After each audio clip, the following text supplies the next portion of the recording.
Kamera roll action. Oke, jadi pada video kali ini gue mungkin bercerita mengenai perjalanan gue sejauh ini membuat desain aplikasi Quran cabang lomba MTQMN sudah sampai mana gitu kan. Ya mungkin sebelum itu mungkin bagi teman-teman yang belum tahu, gue tuh sekarang lagi ini sekarang lagi di tanggal 26 ya, 26 Juni ya. Nah, gue tuh sedang mengikuti cabang lomba desain aplikasi Quran, dan itu merupakan cabang MTQMN Musabaqah Tilawatil Quran Mahasiswa Nasional, dan kebetulan gue jadi perwakilan dari ITERA untuk mengikuti di cabang yang nasionalnya gitu. Waktu kan ini masih seleksi pra nasional sih. Nah, jadi beberapa hari yang lalu tuh gue kayak sempat ngerekrut tim kan buat jadi teman gue, buat jadi tim gue gitu lah istilahnya. Dan gue tuh menemukan teman yang menurut gue oke, dia punya kemauan yang besar gitu lah untuk mengikuti ini. Dan dari cara dia ngomong gue dari cara dia berbicara ke gue selama ini, menurut gue dia sefrekuensi lah sama goals gue. Dan ya menurut gue dia orang yang komitmen lah bisa dibilang, dan semoga kedepannya emang bakal komitmen. Dan ya mungkin kemarin habis gue ngerekrut dia, gue tuh sempat ngajakin meeting. Ini udah minggu lalu sebenarnya. Nah itu gue ngajakin meeting, gue diskusi mengenai sebenarnya konsep yang gue bawa pas DAQ ini apa gitu kan. Jadi kan kemarin tuh kita udah seleksi internal, dan pas kita seleksi internal itu tuh sendiri tuh. Jadi tuh gue tuh sendiri tanpa ada dia.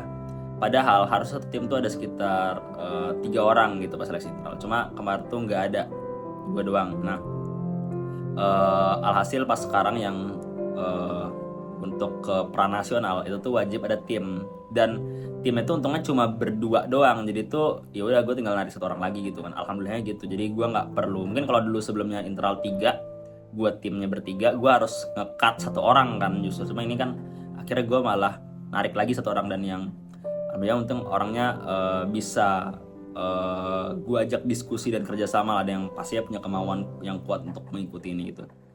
Ya mungkin sejauh ini progresnya ya alhamdulillah berjalan lancar gitulah, walaupun emang bisa dibilang kalau selesai sesuai target kita masih belum tahu gitu kan.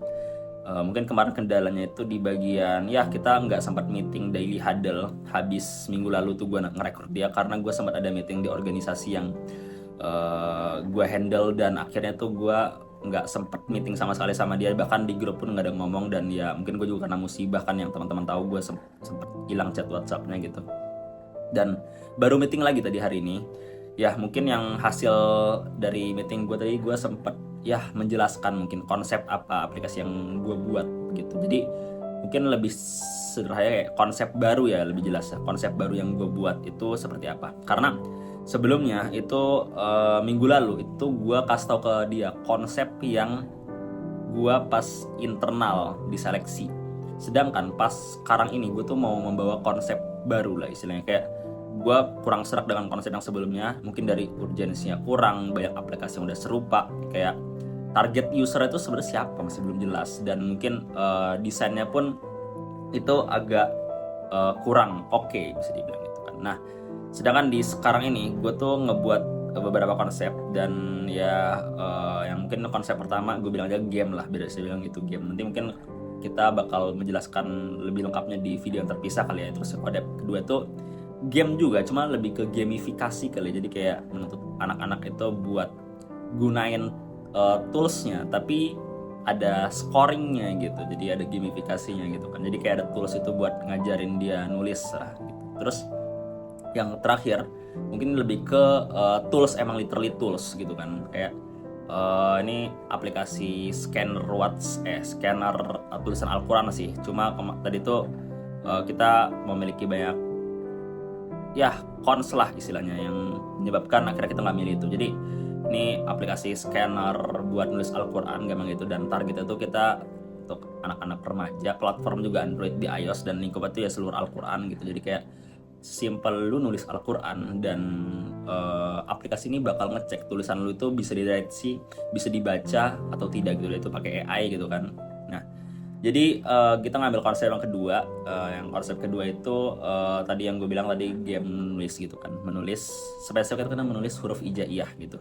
Jadi ada targetnya tuh kita anak-anak atau guru ngaji atau orang tua yang pengen mengajarkan anaknya menulis huruf hijaiyah. Cuma ini lebih spesifik yang masih belum bisa nulis huruf hijaiyah gitu loh. Nah, kita platform kita pakai iPad, tablet, HP juga. Kenapa pakai HP? Karena mungkin untuk testing ya kali ya. Jadi HP, iPhone sama Android gitu kan. Kenapa kita pakai tablet, iPad? Karena kita butuh pensilnya. Jadi kita butuh nulisnya tuh pakai pensil stylus di iPad atau tablet ini. Dan sederhana, kita tuh aplikasi yang mengecek tulisan dia itu, ditulis itu huruf hijaiyahnya sesuai dengan dari yang tulisan sebenarnya atau tidak gitu loh. Jadi mungkin ini pakai AI tapi nggak sekompleks yang scanning Al-Quran tadi, karena tuh lingkupnya itu kan Al-Quran dan lebih panjang gitu kan kata-katanya gitu kan. Sedangkan ini cuma satu huruf gitu, kayak A, Ba, Ta, Sa gitu kan. Nah, ya mungkin itu. Kalau yang konsep pertama mungkin gue bakal throwback ulang tadi, mungkin belum dikasih tau dengan nama di penjelasan yang pertama. Itu konsepnya game single player. Kita tuh mengambil tema zaman Rasulullah itu kan, kita kalau mau nulis, mau menyimpan ayat-ayat Al-Quran yang sudah diwahyukan oleh Allah gitu kan, kita tulis di batu, pelepah kurma, dan mungkin barang-barang atau benda-benda lainnya zaman dulu kan. Nah, di situ gue tuh kepikiran gimana kalau kita ngebuat itu game. Jadi game gitu di sini playernya harus bisa mengumpulkan ayat-ayat dari beberapa tempat. Jadi dunia itu adalah dunia yang zaman dulu. Nah, mereka harus bisa menyatukan gitu. Jadi kayak contohnya Qul a'udzu birabbin nas itu ada di batu satu, dan itu spesifiknya ada di mungkin kanan bawah gitu kan. Di dunia virtual itu ada di jauh gitu kan. Terus ada Qul a'udzu birabbin nas malikin nas gitu kan. Malikin nas ada di kiri atas gitu kan, dan dia harus nyari ke situ, dan dia harus bisa menemukan secara berurut gitu. Jadi kayak ngambil satu dulu, dia masukin ke bank. Jadi ada namanya bank kayak tempat penyimpanannya itu. Habis itu masukin yang kedua, ayat keduanya Qul birabbin nas malikin nas gitu kan, dia masukin lagi ke banknya dan seterusnya gitu kan. Nah, itu beserta artinya juga sih sebenarnya gitu kan. Jadi dia ngebawa tadi blok ayat sama blok artinya gitu. Jadi kayak kita mensimulasikan zaman dulu itu seandainya orang nulis di batu-batu yang bercecar-cecar, dan gimana cara kita mengumpulkan biar dijadikan satu tempat seperti itu gampang. Nah, tapi kita nggak ngambil konsep itu karena bisa dibilang masih banyak perlu pertimbangan untuk dalam hal desain dan segala macam. Jadinya ya itu sih jadi konsnya, karena kita juga kan gak ada yang bisa ngedesain gitu kan, dan gue juga masih belajar untuk masalah ngebuat game ini kan, takutnya gak kejar dan sebagainya. Jadi kayak akhirnya kita ngambil konsep yang kedua yang mungkin desainnya gak serumit yang pertama, dan AI-nya gak serumit yang ketiga gitu. Dan sila itu belum ada aplikasi yang serupa kayak gitu. Jadi kayak yang konsep pertama kan tuh gue kurang lebih aplikasi kayak kuis gitu kan, kuis Duolingo. Nah, itu kan udah banyak yang serupa gitu kan. Jadinya gue mematahkan ide yang di konsep satu, konsep internal ya bisa dibilang, karena konsep satu kan yang game ini kan konsep internal. Terus habis itu mengurangi kons yang di ide yang ketiga tadi, yang AI scanning tulisan Al-Quran, dan tidak kompleks kayak game yang ini desainnya. Jadi kayak kita tuh masih bisa ya insya Allah menghandle ini, dan semoga memang bisa kita handle ke depannya, dan semoga bisa aplikasinya masuk ke dalam 50 besar. Ya, minta doanya aja ke teman-teman yang menonton video ini terutama gitu. Semoga kita aplikasi bisa masuk 50 besar minimal ya, dan minta doa juga kalau bisa ya emang menang gitu loh kita di 6 besar kan. Kalau kebetulan di Aki itu ada juara 1, 2, 3, terus harapan 1, 2, 3 gitu kan ya. Minimal 50 besar aja udah cukup. Alhamdulillah banget kita bisa datang ke sana gitu kan, ke Lambung Mangkurat untuk mewakili ITERA gitu ya.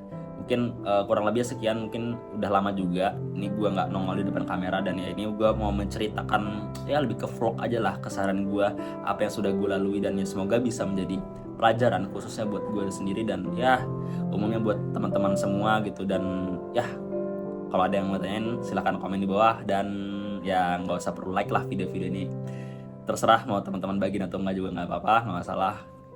Goodbye.